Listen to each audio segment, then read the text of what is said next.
Okay, part 3. So I've done my safe start. I've done my brake check. There was 5 parts, right? Parking brake, service brake, and the lab, LAB, leaks, alarms, button. Then I checked the interior, right? I walked back, checked my seats, my emergency exits, my lights, interior lights, first aid kit. And then I sat down, right? And I buckled in, said driver secure, and now I move in, and then I'll be moving into this next portion. And all I'm doing, we're pretending, okay, that the bus is running. I've got it off just for noise sake, right? And I'm just going to explain what all this is about. Most of the buttons on the bus are either lights or fans for heaters or air conditioners, right? So, but the inspector just wants to know that I understand what they are. And he also wants to understand, he or she wants to understand that I understand about the gauges, right? So that I can make informed decisions on whether or not I'm safe or not in a safe situation or an unsafe situation. Okay, so the first thing I'm going to do is, so the bus is running. I'll look and I'll say, just start explaining stuff. And it doesn't matter what order I do it, as long as I cover everything. He or she has a checklist. They're just checking stuff off as I go down the list. Defroster, heater, horn, whatever. And I like to normally start at the top, work my way down, and from one end to the other. That way it helps me remember. But it doesn't matter what order you get it in. So if you skip something, you can always go back. So the first thing I would do is say, my window is secure. My window and the seal secure, not cracked, broken, missing. They are clean, clear, not leaking, and there are no illegal stickers. My mirrors are properly adjusted for me, right? My side mirrors, my crossover mirrors, and my student mirror are all secure. Not cracked, broken, missing. Not missing any parts. They're clean, clear, and no illegal stickers, right? And like I said, and they are properly adjusted for me.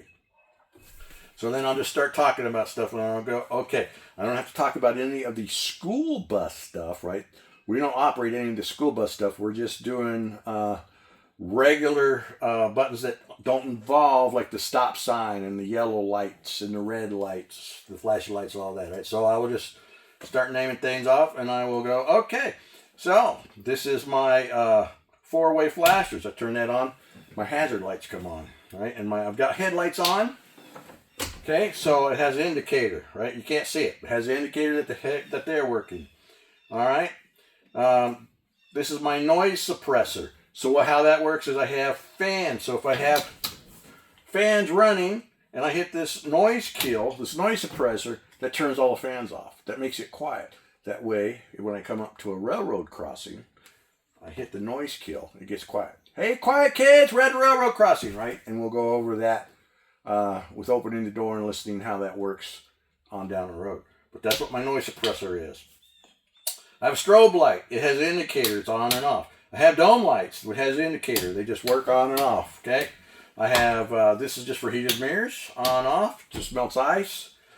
Rear, so I do have, I'll show them, I'll say, okay, I got rear heater, midship heater, right? And stepwell heater and a driver's heater. They have low and high. And so you see that I got all my heaters on, the fans running, it's making noise. I hit my noise kill. It stops all the fans. That way I can listen in case a train is coming. All right, this is how I adjust my mirrors right here. I can adjust the top and the bottom of my side mirrors. This opens and closes my door. There we go, there goes the door. This is just air conditioner. Works when it wants to. I have fans up here. Same thing.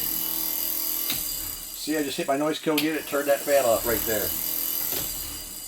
Okay, and then I'm gonna start working on my temperature gauges right here. I can turn the heat up on the bus, whether I get heat or fresh air. So I'm just working my around. You don't have to say anything perfectly. You just explain and you know what's going on with what they're for. Okay, I have a steering wheel. It's 20-inch steering wheel. It's allowed to have 2 inches of play in it. Horn works. All right. I can adjust the steering wheel up and down. That's how I can adjust it, right? And this one may not. Yeah, okay. It's supposed to telescope. Every bus is a little different. But so I'm just showing that I understand I can adjust this to where it's good for me. Because what's good for me may not be good for you. Different heights. We sit different ways. So it's just about you being able to see and in the mirrors correctly. All right, I have a blinker, left blinker, right blinker. My high beams are on, off, off. All right, and then I can start talking about however you want to do it. I start talking about gauges. Okay, this is my speedometer, right, and then my RPMs. That tells me how fast my engine's going. I have a coolant, my water pressure water temperature right here, right. Okay, so normally it runs right now, and I'll tell them. So right now it's reading 120 degrees. The bus will be ready. I'll say, okay, it's reading 120 right now. Normally it will operate between 180 to 210 degrees. If it gets above 210 degrees, that could be I could be overheating, right? The reason I want to know that, I'm going down the road and it starts getting above 210, 220. I need to start looking for a safe place to land this thing, because the bus is either going to overheat and it's going to damage the engine, or it's just going to overheat and the safety feature is going to shut it off, right? So I need to realize that it's going to overheat. I could be shut down. I better start looking for a safe place to land this bus. That's why we're talking about gauges. Oil pressure, right? This is my oil pressure gauge. It's reading right now, it's reading 20 PSI, okay? Normally it will operate at idle, it will operate between 5 to 20 PSI. When I'm driving down the road, it'll be between 35 to 75 PSI.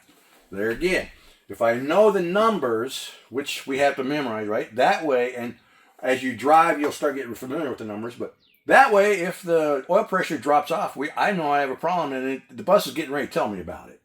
Okay, I'm going over here. My volts, I have 3 12-volt batteries. Normally, right now, I would say, right now it's reading 13 volts. It will normally operate 12 to 16 volts. If it gets below 12 volts, the bus could stall. Okay, if it gets above 16 volts, it could be overcharging, which could start an electrical fire. So I'm explaining why I want to know about the volts. Too low, below 12, I could stall. Above 16, I could get an electrical fire. All right, brake air. I have 2 tanks. One's front and one's back. I have 2 air gauges, and I have 2 needles, obviously. So normal operating is between, 90 to 120, right? So if I get below 90, the governor kicks in and it starts the compressor and it starts charging back up. When it gets about to 120 to 125 PSI or pounds, the governor kicks the compressor off and it stops charging. Okay, there again, that way I know if I start losing air pressure and it gets below 90 and it keeps going down, I know I've got something going on with my air brakes. So I better start looking for a place to land, because if I lose all air pressure, eventually, right, the fail safe is the parking brake will pop out, right? But I'm going 55 miles down the road and I start losing air pressure and I'm not paying attention or whatever, and then I should start getting alarms. Beep! Wake up, bike, you're running out of air, right? Eventually, the parking brake will stop, and if I'm on the highway, and it's going to stop me. The bus doesn't care where I am. So if I'm on the highway, I need to be looking for a safe place to land this bus and get over. All right, and then my transmission, right? Reverse, neutral, drive. I can shift down. We'll talk more about that. It's just like a car, but when we do railroad tracks, we'll be using this. We'll go down all the way to the first gear, the lowest gear, to cross the railroad tracks. My parking brake, you already know about that. Okay, and that, so I'm just talking about everything that's on the bus, the gauges, so I explain how everything works. And at that point, then I'm going to move into what I would call the light check, right? So I'm going to ask the inspector, I'm going to open the door, ask the inspector if they would help me perform a light check. And they'll say yes, and then that will be the next portion. Okay, so all we did here, I know I tried not to do a lot of extra talking, but all we did was just explain, hey, I know what these are for. This is why I have the gauges. This is what I'm looking for. Okay. And so the bus would still be running. I would open my door. The inspector would get off, and I would say, and we will start doing that, and that'll be the next portion. Okay.